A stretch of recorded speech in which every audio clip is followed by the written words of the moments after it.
Republican Congressman Dan Crenshaw accidentally made a point that, little did he know, exactly sums up why every single American should vote against the Republican Party in 2024.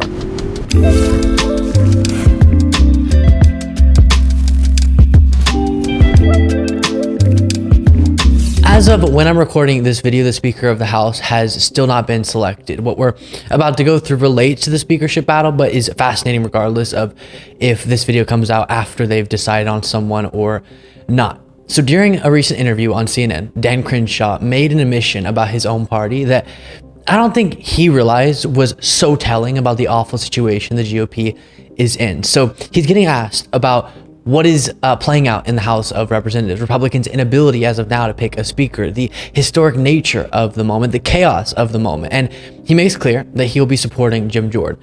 Now, as we've talked about, Jim Jordan is one of the worst. His lies about the 2020 election and participation in the attempts to overturn the results, the allegations against him that he covered up, sexual assault at Ohio State, and numerous other subjects. But we'll go through that more in depth after watching this, where Congressman Dan Crenshaw, who was opposed to Jordan's attempts in regard to the election, made an unlikely admission. Take a look. People say, well, let's just bring McCarthy back, and either that happens or McHenry gets it by default. Is that possible, you think? Anything's possible. These are very unlikely. McCarthy has to actually want to run. There's out of protest, some members will vote for McCarthy. He has no intention of running. Jordan has been a true ally to McCarthy, at least from everything I've seen and what McCarthy is saying now. And what I would remind a lot of the members who are against Jordan, because his reputation precedes him, but his reputation has changed over time. He has become part of the solution, not part of the problem. He has long since been part of the solution. I've had a lot of good conversations with him. I've gotten to know him. There's a reason I support him. He was trying giving McHenry additional powers. Well, that still requires a vote, and what kind of powers? I mean, at a certain point, you're just electing him speaker. Yeah. And so, and he doesn't want that. He's asking us not to do that. I mean, he defied the congressional subpoena and he was trying to get Pence to overturn the electoral votes, but. Anyway, you're in the Jordan camp. But a lot of them did that. If I held that grudge, I wouldn't have friends in the Republican conference. That's two-thirds of the conference. So. That's an excellent point. I was on an island there. Yeah, I hear you. I mean, it's hard to overstate how stunning that is. He is so willing to admit, oh yeah, so many of my colleagues were willing to do something that I believe to be a violation of the Constitution, that if I made that a red line, I wouldn't have any Republican friends, which isn't even the case. Of course, he could have stood up for Liz Cheney, been her friend when the Republican Party chewed her up and spit her out for opposing Trump's attempts to overturn the election results. He could have been friends with Adam Kinzinger, as I'm sure he was, but boldly stood alongside his rejection of Trump and his attempts to overturn the results of the 2020 election. But he chose to stay friends with and now endorse for a crucial position of power those who behaved in a profoundly anti-democratic manner. And let's break down what it is that Jim Jordan did that is such a massive representation of his total disregard for our Constitution and our democracy. ABC summed it up nicely, reiterating what was outlined in the January 6th committee report, writing, Jim Jordan was one prominent figure in the House January 6th committee's final report, which was the product of more than a year of investigation. His name was mentioned in the document more than a dozen times. According to the panel, Jordan was a significant player in Trump's attempts to overturn his election loss to Joe Biden. He huddled with White House staffers and other Trump allies like Rudy Giuliani numerous times to discuss strategies for challenging the election. Chief among them claims that the election had been tainted by fraud, the committee said, and was involved in conversations about Pence's role specifically as early as November 2020. 4 days before January 6th, the committee said Jordan led a call with Trump and others to talk about possible ways, listen to this, to delay the congressional certification of the Electoral College votes. The call also included discussion about social media posts to encourage Trump supporters to come to the Capitol that day. Then, the day before January 6th, Jordan texted then White House Chief of Staff Mark Meadows to pass along advice that Pence should call out all the electoral votes that he believes are unconstitutional as no electoral votes at all. No electoral votes at all. Just wiping out the electoral votes of certain states. Jordan also spoke with Trump at least twice on January 6th, the committee said, though it noted that he's given inconsistent comments about when they spoke and what exactly they discussed. ABC News had reported that Jordan and Trump spoke in a 10-minute call that morning before the riots unfolded. Now, before moving on to responding to what was just outlined there, the end excerpt mentioned Jim Jordan's inconsistent comments about speaking to Trump on January 6th. Here's an example of how he would respond when pressed on speaking to Trump on that day. Take note of how nervous, frantic, and bizarrely incoherent he is. Did you speak with President Trump on January 6th? Yeah, I mean, I spoke with the president last week. I speak with the president all the time. I spoke with him on January 6th. I mean, I talk with President Trump all the time, and that's I don't think that's unusual. I would expect members of Congress to talk with the president of the United States when they're trying to get done the things they told the voters in their district to do. I'm actually kind of amazed sometimes that people keep asking this. But of course, I talk to the president all the time. I talk to him, like I said, I talked with him last week. On January 6th, did you speak with him before, during, or after the Capitol was attacked? I'd have to go. I spoke with him that day after. I think after. I don't know if I spoke with him in the morning or not. I just don't know. I'd have to go back and. I mean, I don't know that when those conversations happened. But what I know is I spoke with him all the time. What on earth was that? I mean, yeah. So yesterday, I mean, today, are you saying, wait, January 6th? I mean, I speak to him all the time. I know I spoke to him on January 5th and the 7th and one of the days in between those two. Let's see. Right. Okay. January 6th, such a random day. How am I supposed to know? I talk to him every day. Well, I'm supposed to know one day, January 6th in particular. I don't know. I speak to him all the time.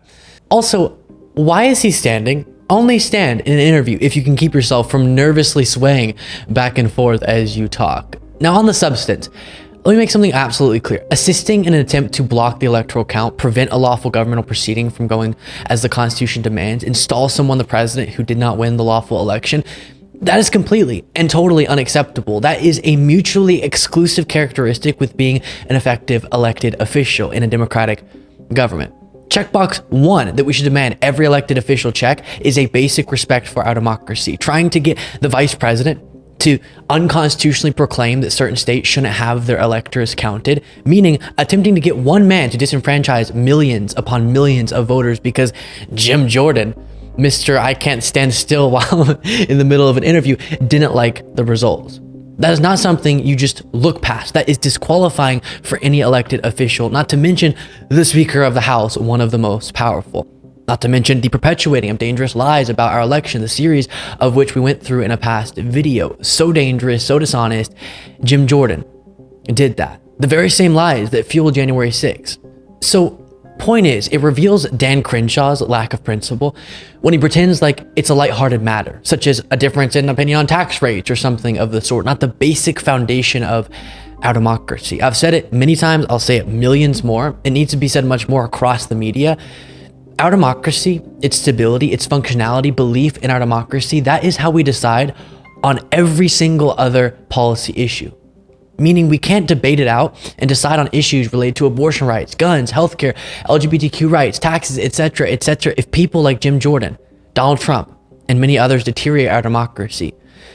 So it's up to people like Dan Crenshaw, who aren't full-blown election deniers, to reject 100% the anti-democratic behavior of their party. Otherwise, MAGA will continue to steer the ship, potentially into a horrific future.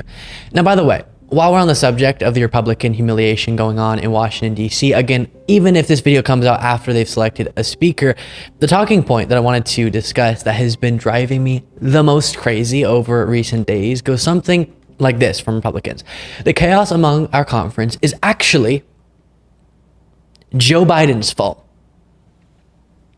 Joe Biden, the Democratic president, as the Republican majority in the House, is melting down.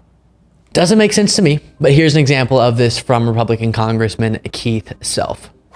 What about the issue of perception? What message do you think it sends to world leaders, especially those authoritarians that are very much against the United States, like Vladimir Putin or Xi Jinping, that Congress doesn't seem to be able to reach a consensus over something as basic as the Speaker of the House of Representatives? Well, the chaos today is because of the weakness in the Biden administration. How? The southern it's your border party. Is, it's members of your party. The southern that ousted border Kevin is McCarthy. absolutely in chaos. What do I even say to that? We've joked before about how everything in the minds of Republicans is Joe Biden's fault. Russia invades Ukraine. Biden. Trump gets prosecuted for his own actions. Biden. It rains on your birthday. Biden. You stub your toe. You guessed it, Biden. But that is taken to the next level. Republicans implode because the radical part of the party can't comport with the more moderate part of the party. Biden's over here managing crises, trying to get some stuff done, and somehow he's getting blamed. Poor guy. And by the way, the more coherent, while still very wrong argument they've also been making is Democrats are to blame, is what they'll say, because they didn't come in to save Kevin McCarthy, which of course, Republicans would never do that for Nancy Pelosi or any other Democrat in the same situation. McCarthy stabbed Democrats in the back repeatedly, and he refused to reach out to them to ask for their vote in exchange for something. So no, they had no obligation to Kevin McCarthy. And it's always been the case that the majority party has to figure out who the speaker will be. Not to mention, any Republican who says Democrats should have crossed party lines to support Kevin McCarthy and keep him the Speaker of the House should immediately be asked, okay, great, so then you're taking up Hakeem Jeffries now then on his offer to create a bipartisan coalition. If you're really in favor of crossing party lines to protect, or in this case, select a speaker, then do it now. Democrats are waiting with open arms. Just a few Republicans would have to join Democrats to elect a moderate speaker, and this debacle could be over with. My gut tells me, though, those very same moderate Republicans who say Democrats should have jumped in to protect Kevin McCarthy without him even trying to get their votes for the sake of institutional stability will choose a MAGA extremist like Jim Jordan over working with Democrats. Before you go, don't forget to become a member at lukebeasleyshow.com/membership, where you will now be getting access to, this is very exciting, for the first time in the show's history, a daily, not weekly, daily bonus show, an entire bonus show Monday through Friday exclusively for members. Plus, follow me on Threads at Luke P. Beasley, Instagram at Luke Beasley Official. Sign up for the Beasley Brief, a daily morning newsletter recently launched summarizing the previous day's events by going to lukebeasleyshow.com/brief. I will see you all in the next video.